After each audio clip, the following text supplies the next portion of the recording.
God, if I lose everything in this world, please don't let me lose you. That was the prayer of a boy who had nothing, not even a name people remembered. They called him Eli.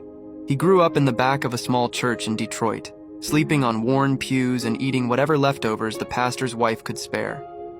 At night, while other children prayed for toys, Eli prayed for strength. He didn't ask for money. He didn't ask for a home.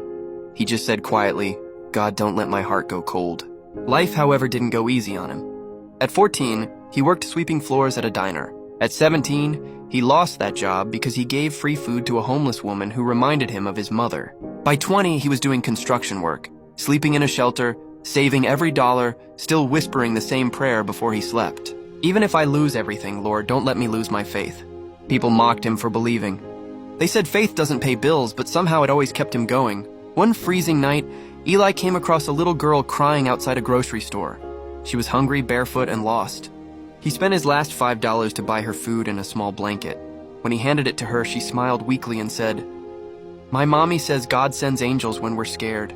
Eli smiled through tears. Then maybe he sent two tonight, he said softly. He walked away with nothing in his pockets but peace in his heart. You've not been following us, and if this is your first time on this page, click the plus button, like, and share this story so more hearts can be touched. Because sometimes a story like this reminds us that faith is the only wealth that never runs out. A week later, Eli collapsed at work. Malnutrition and exhaustion had taken their toll. He woke up in a hospital bed, IV tubes running through his arm. Beside him sat the same little girl and her mother. The woman held his hand and said, You don't know me, but my daughter wouldn't stop talking about you.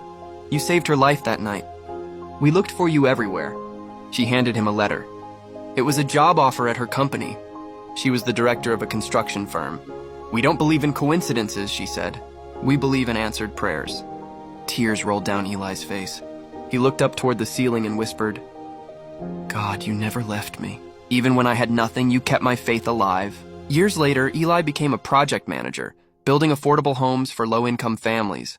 But every morning before picking up his tools, he still prayed the same words. God, if I lose anything today, my strength, my work, my money, please don't let me lose you.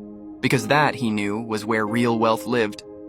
Moral of the story, faith doesn't promise an easy life. It promises strength to survive it. When everything else fades, what truly sustains us is a heart that still believes. That's deep.